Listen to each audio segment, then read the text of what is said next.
Bonjour papa, c'est Brenda. Je suis tellement reconnaissante et émerveillée d'être celle-là qui est passée à la clinique le 19 mai sans toutefois être convoquée. Ce jour, j'étais à l'honneur, pas pour être critiquée, mais pour être encensée, pour être félicitée par le travail que je fais. Et je tiens à rappeler que ce travail, je le tiens de vous, papa. Je me suis dit, si papa le fait, pourquoi pas moi? Ce travail est tellement noble. Cet éveil de conscience est tellement appréciant que je me suis dit, je vais me lancer. Je tiens également à dire merci à tous les habitants de la clinique. Parce que s'ils ont validé le travail, ça veut dire que j'ai fait le bon travail. Ça veut dire que papa fait du bon travail. Alors, merci. Merci également à vous, camarades, d'être allés péter le câble dans les commentaires en mettant mes chaînes et tout. Merci beaucoup. Merci pour l'intérêt que vous me portez depuis ce jour. Mais papa, j'ai une question. Il y a de cela quelques jours, l'ONU a signé une convention avec ELECAM. Je tiens à rappeler ici que ELECAM est l'organe organisatrice des élections au Cameroun. Un organe qui est censé être, un organe qui est et qui doit être neutre.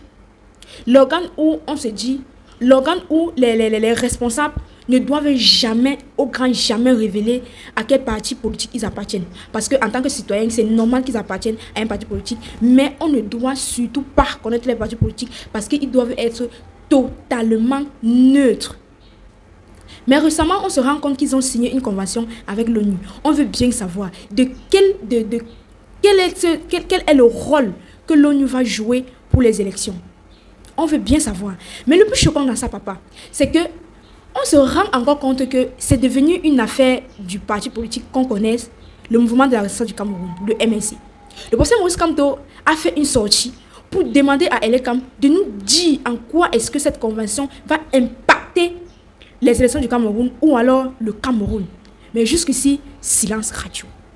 Je tiens à rappeler qu'aucun autre parti politique n'a fait comme s'ils ont vu.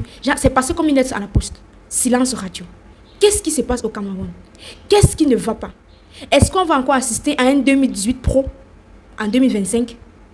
Est-ce que ce que l'ONU fait est recommandé?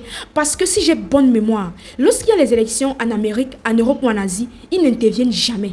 On a comme l'impression que ces gens-là pensent toujours que les Africains, les Camerounais en particulier, ont toujours besoin qu'on les tienne la main pour qu'ils puissent avancer. Vous n'allez jamais comprendre l'ONU se mêler des élections en Amérique. Dernièrement, il y a eu les élections aux États-Unis. Il n'y a pas eu une histoire d'ONU, une histoire de convention, une histoire de quoi que ce soit. Ils ont organisé les élections. Même ces histoires d'observateurs-là, c'est en Afrique que moi j'entends ça. Est-ce qu'on doit toujours confier notre avenir? Est-ce qu'on doit toujours confier nos élections? Est-ce qu'on doit toujours se dire, celui qui doit représenter le Cameroun doit forcément être validé par ces gens-là? Est-ce que l'ONU doit être un acteur des élections au Cameroun? Papa, j'ai besoin des réponses.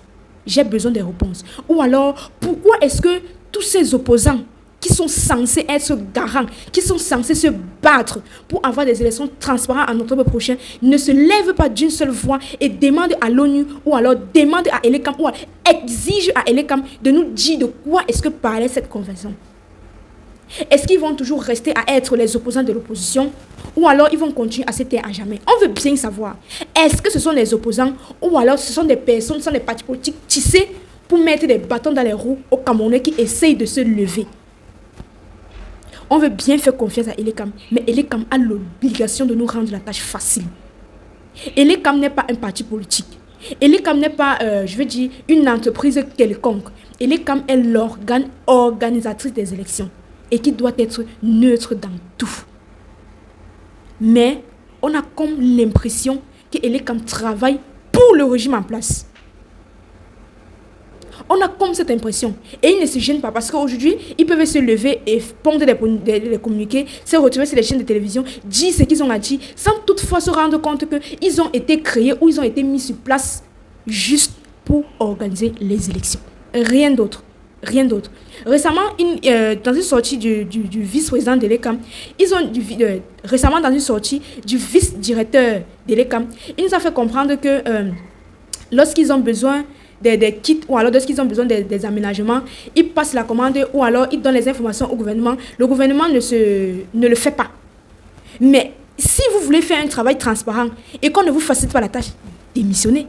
Je pense que si tu es honnête et que tu fais un travail honnête et que tu as l'impression qu'il y a quelqu'un qui veut exercer son pouvoir sur toi, ce que tu peux faire pour montrer ta légitimité, c'est de démissionner. C'est de démissionner. Ou alors le mot démissionner ne fait pas partie de votre dictionnaire. Il y a également les kits. Vous vous rappelez, en 2020, le MSC, comme toujours, et certains partis politiques ont exigé à Elecam de faire sortir les kits pour faciliter l'enregistrement des Camerounais. Il y a de cela 5 ans. Camarades, il y a de cela 5 ans. Ça fait un mois au plus que Elecam a fait sortir les kits. C'est pourquoi? C'est pourquoi? C'est pour justifier quoi? C'est pour dire après que vous avez demandé les kits, on vous a donné. Ça fait 5 ans que les partis politiques réclament cela.